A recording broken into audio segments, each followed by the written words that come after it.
나이가 들면 가장 먼저 달라지는 건 무엇일까? 돈도 명예도 아니다. 세월이 깊어질수록 가장 크게 바뀌는 건 바로 사람 관계이다. 어느 날 거울을 보니 젊을 땐 몰랐던 주름이 얼굴에 자리 잡듯 우리의 인간관계에도 주름이 생긴다. 젊을 땐 수십 명의 친구가 필요해 보이지만 나이가 들수록 단 한 명. 마음이 편안한 친구만 있으면 족하다. 나는 이렇게 말했다. 해보기 전에는 포기하지 마라.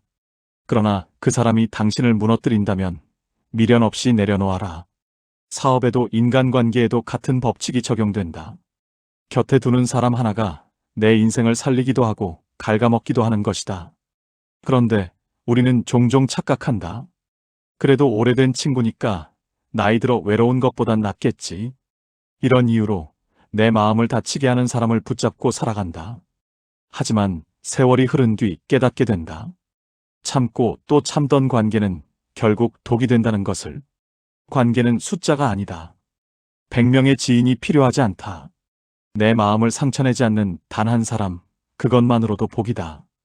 혹시 지금 떠오르는 얼굴이 있지 않은가? 내 기쁨에 박수 한번 쳐주지 않고 내 슬픔에 위로 한마디 없는 사람. 그런데도 친구라는 이름으로 곁에 두고 있지는 않은가?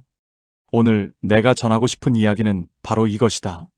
나이가 들어서 반드시 피해야 할 친구 5부류. 그들과 멀어질 때 비로소 내 삶은 단단해진다. 그리고 그 시작은 첫 번째 부류. 바로 친밀함 뒤에 숨어있는 무례한 사람이다. 가까워졌다는 이유로 선을 넘고 장난이라는 이름으로 내 마음을 깎아내리는 사람.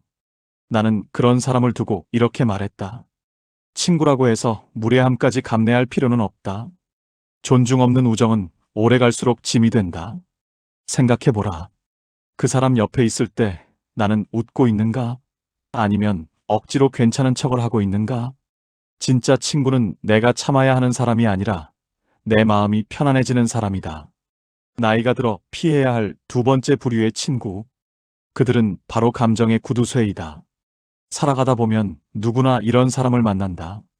내가 아무리 수고를 다해도 고맙다 한마디 없는 사람. 내가 실수했을 때 미안하다라는 짧은 말조차 아끼는 사람.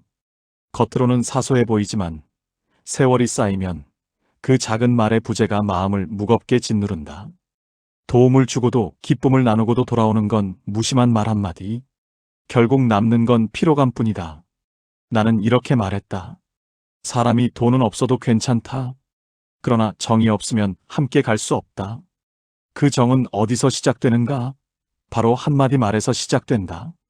고맙다. 미안하다. 이 두 마디가 사람 사이를 이어주는 다리이다. 다리가 끊어진 강은 건널 수 없듯이 두 마리 사라진 관계는 결국 무너진다. 철학자 루소는 말했다. 감사는 관계의 양심이다. 맞다. 고마움을 표현하지 않는 사람은 결국 남의 정을 빼앗아 쓰는 사람이다. 양심 없이 남의 마음을 소비하는 사람이다. 생각해보라. 혹시 떠오르는 얼굴이 있지 않은가? 내가 늘 베풀어도 그저 당연하게만 여기는 사람. 내가 사과를 기다려도 끝내 입을 열지 않는 사람. 그렇다면 이제는 기억해야 한다. 감정의 구두쇠와 함께하는 삶은 결국 내 마음을 헛되이 소모하는 일이다. 그 작은 말이 내 삶의 무게를 가볍게도 무겁게도 만들기 때문이다. 진짜 친구는 내 마음을 당연히 여기지 않는 사람. 고맙다. 미안하다를 아끼지 않는 사람이다. 세 번째로 피해야 할 사람은 바로 질투로 얼룩진 친구이다. 살아가다 보면 내 기쁨을 진심으로 축하해주는 사람이 얼마나 드문지 깨닫게 된다. 겉으로는 웃지만 속으로는 내 성공을 불편해하는 사람. 칭찬 한마디를 아끼고 오히려 내 성취를 깎아내리는 사람. 어느 날 한 사람이 회사에서 큰 상을 받았다. 그는 기쁜 마음으로 친구에게 전했다. 그런데 돌아온 대답은 이랬다. 요즘은 그런 상 다 돌려가면서 주잖아. 그거 받는다고 뭐 달라지냐? 그 순간 마음이 철렁 내려앉는다. 내가 잘못한 것도 아닌데 왜 이렇게 초라해지는 걸까? 바로 그때 깨닫는다. 내 기쁨을 함께하지 못하는 사람은 결국 내 행복을 시기하는 사람이라는 것을. 하버드 심리학 연구에 따르면 친구의 성공 소식을 들었을 때 질투 성향이 강한 사람은 뇌에서 분노 영역이 활성화되고 스트레스 호르몬이 솟구친다고 한다. 겉으로는 미소를 지어도 속으로는 독을 삼키는 것이다. 나는 말했다. 사람은 어려울 때보다 잘 될 때 더 조심해야 한다. 내가 올라갈 때 박수 쳐줄 수 있는 사람. 그 사람이 진짜 친구다. 나는 수많은 사업을 일궈내면서 질투하는 사람은 멀리하고 작은 성공에도 함께 웃어주는 사람을 가까이 두었다. 그것이 나를 지키는 지혜였던 것이다. 철학자 쇼펜하우어도 이렇게 말했다. 질투는 마음을 갉아먹는 독이며 그 독은 침묵 속에서 가장 깊이 퍼진다. 질투는 드러나지 않을 때가 많다. 하지만 오래 쌓이면 결국 내 마음까지 병들게 한다. 생각해보라. 내가 좋은 소식을 전했을 때 그 사람이 진심으로 기뻐했는가? 아니면 어딘가 불편한 기색을 감추지 못했는가? 진짜 친구는 나의 실패에만 눈물 흘려주는 사람이 아니다. 내 작은 기쁨에도 큰 성취에도 함께 웃어주는 사람이다. 네 번째로 피해야 할 친구는 늘 부정적인 기운을 퍼뜨리는 사람이다. 살아보면 알게 된다. 사람의 말은 눈에 보이지 않는 기운이 되어 옆 사람의 마음을 흔든다. 희망을 말하는 이와 함께 있으면 내 안에 불씨가 살아나지만 늘 부정적인 말만 쏟아내는 이와 함께 있으면 내 가슴의 불도 꺼져버린다. 나는 이렇게 말했다. 어려움이란 늘 있는 법이다. 그러나 그 어려움을 이유로 멈춰서는 사람과 함께라면 결국 나도 멈춰서게 된다. 나는 언제나 해봤어라는 말을 입에 달고 살았다. 불가능해 보이는 일도 도전하게 만드는 힘. 그것이 바로 긍정의 언어였다. 반대로 늘 안 된다. 소용없다. 그만두자. 이런 말만 내뱉는 사람은 내 삶의 엔진에 모래를 뿌리는 존재와 같다. 생각해보라. 내 옆에 있는 사람이 늘 문제만 말하는가? 아니면 해결책을 함께 찾으려 하는가? 그 사람은 내 두려움에 기름을 붓는가? 아니면 내 용기에 불을 붙이는가? 철학자 에머슨은 이렇게 말했다. 당신 곁에 어떤 사람이 있는가가 당신의 인생을 결정한다. 부정적인 친구와 함께 있으면 결국 내 삶도 부정적인 궤도로 흘러간다. 나는 수많은 난관 앞에서도 늘 희망을 말하는 이들을 곁에 두었다. 나는 알았다. 말은 씨앗이다. 그 씨앗이 자라 내 인생의 숲을 만든다. 이것이 나이가 들수록 기억해야 할 지. 부정적인 말로 나를 갉아먹는 사람은 멀리해야 한다는 것. 내 인생에 남은 시간을 어두운 그늘 속에 두지 않기 위해서이다. 마지막으로 나이가 들어 반드시 피해야 할 다섯 번째 부류의 친구는 책임을 회피하는 사람이다. 살아가다 보면 책임을 지지 않으려는 사람들이 있다. 잘못은 언제나 남 탓, 실패는 언제나 환경 탓, 그리고 약속조차 지키지 못하면서도 당당하게 웃고 있는 사람들. 이런 사람과 오래 함께하다 보면 내 삶까지 그 무책임의 그림자에 물든다. 결국 약속을 가볍게 여기게 되고 나조차도 내 말의 무게를 잃어버리게 된다. 나는 늘 강조했다. 책임을 지지 않는 사람은 성공을 얻을 자격도 없다. 나는 어려서부터 가난을 핑계 삼지 않았다. 쇠스랑을 메고 논밭을 뛰어다니며 이 고생도 언젠가 내 자산이 된다는 신념으로 살았다. 그 신념 속에는 늘 책임이 있었다. 사업을 하면서도 마찬가지였다. 위기가 닥치면 누구보다 먼저 책임을 지고 나섰다. 내가 한 선택이니 내가 감당하겠다. 이런 태도가 사람들을 움직이고 신뢰를 쌓고 결국 거대한 현대를 세워 올렸다. 반대로 책임을 회피하는 친구는 어떤가? 늘 나를 곤란에 빠뜨리고 내 삶의 기둥을 흔든다. 그 사람 옆에서는 절대 단단해질 수 없다. 생각해보라. 혹시 떠오르는 얼굴이 있는가? 늘 빌려만 가고 약속은 지키지 않고 그럼에도 친구니까라는 이유로 계속 곁에 두고 있지는 않은가? 이제는 결단해야 한다. 내 인생에 남은 시간을 책임 없는 사람과 나눌 수는 없다. 책임을 함께 짊어지고 함께 걸어갈 사람만 곁에 두어라.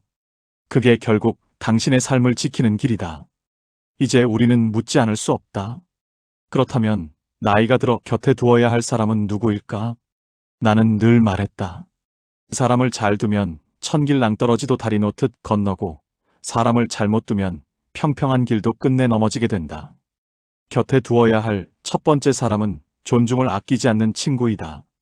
내가 어떤 자리, 어떤 상황에 있든 나를 한 인간으로 대우하는 사람. 농담 뒤에 숨은 비수가 없고 친밀함 뒤에 숨어 무례하지 않는 사람. 그 사람 곁에 있을 때 나는 억지로 웃지 않아도 있는 그대로 편안해진다. 두 번째는 감사를 표현할 줄 아는 사람이다. 고마워. 미안해. 이 짧은 두 마디가 얼마나 큰 힘이 되는지 나이 들어서야 깨닫는다. 나는 말했다. 돈이 없어도 괜찮다. 그러나 정이 없으면 함께 갈 수 없다. 이 정은 말에서 시작된다. 그 한마디가 내 지친 마음을 다시 일으켜 세운다. 세 번째는 내 기쁨에 함께 박수 쳐줄 수 있는 사람이다.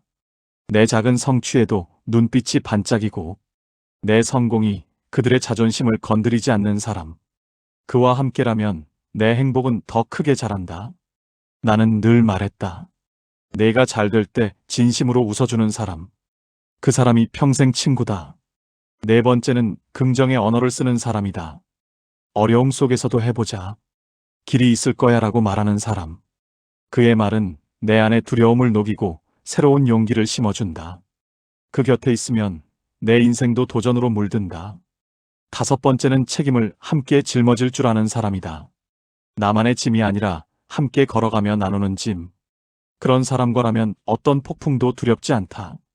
내가 말했듯 책임은 무겁지만 그 무게가 사람을 단단히 세운다. 생각해보라. 당신의 곁에는 지금 어떤 사람이 있는가? 무례한가? 감사하지 않는가? 질투하는가? 부정적인가? 무책임한가? 아니면 존중하고 감사하고 기뻐하며 긍정하고 책임지는가? 나이가 든다는 것은 결국 내 옆에 둘 사람을 다시 고르는 과정이다. 나의 삶 속에서도 곁에 두는 사람을 고르는 기준은 분명했다. 나는 젊은 시절 한푼이 아쉬운 막노동판에서도 늘 책임감 있는 동료와 함께하려 했다. 땀을 흘릴 줄 모르는 사람, 남의 목만 노리는 사람과는 절대 멀리 가지 못한다. 이것이 나의 평생 지침이었다. 현대건설을 일궈 나갈 때도 마찬가지였다. 수많은 프로젝트 앞에서 안 된다. 힘들다를 외치는 목소리도 있었지만 나는 언제나 해봤어라는 질문으로 답했다. 나의 곁에는 늘 두려움보다 도전을 택하는 사람들이 있었다. 나는 말했다. 내 옆에서 할 수 있다라고 말해주는 단 한 사람이 100명의 비관론자보다 낫다. 실제로 나는 큰 위기를 맞이했을 때 수십 년 알고 지낸 지인들 중 일부를 멀리했다. 그들은 늘 불평만 하고 위기 때마다 책임을 피했기 때문이다. 대신 나는 신뢰할 수 있는 젊은 인재들을 가까이 두었다. 비록 경험은 부족했지만 그들은 책임을 두려워하지 않았고 긍정적인 언어로 서로를 북돋아 주었다. 이 선택이 결국 현대를 살려냈다. 나는 깨달았다. 사람은 오래 아는 것이 중요한 게 아니다. 나를 일으켜 세우는지가 중요하다. 여기서 우리는 다시 묻는다. 당신 옆에 있는 사람은 당신을 지치게 하는가? 아니면 일으켜 세우는가? 세월이 깊어질수록 관계는 선명해진다. 남는 건 화려한 명성이 아니라 내 마음을 단단히 지켜주는 단 몇 사람이다. 나의 삶에서 빼놓을 수 없는 것은 배신의 경험이다. 나는 수많은 사업을 하면서 가까운 사람에게서도 가장 깊은 상처를 받았다. 오랜 인연이라 믿었는데 위기 순간에 등을 돌리더라. 내가 회고하며 남긴 말이다. 처음엔 분노와 슬픔이 앞섰다. 그러나 곧 깨달았다. 사람은 결국 위기 속에서 본 모습을 드러낸다. 나는 더 이상 사람의 말만 믿지 않았다. 말이 아니라 행동, 오랜 시간 속에서 보여준 책임과 신의를 기준으로 사람을 평가했다. 사업이 한 번은 거액의 계약을 두고 오랜 친구에게 의지하려 했다. 그런데 친구는 약속을 저버리고 뒤에서 이익을 챙겼다. 나는 크게 손해를 봤지만 그 사건에서 중요한 교훈을 얻었다. 사람을 곁에 두되 맹목적인 의리로 붙잡지 마라. 나를 갉아먹는 사람은 오래될수록 더 큰 짐이 된다. 나는 그 뒤로 냉정하게 정리했다. 그리고 말했다.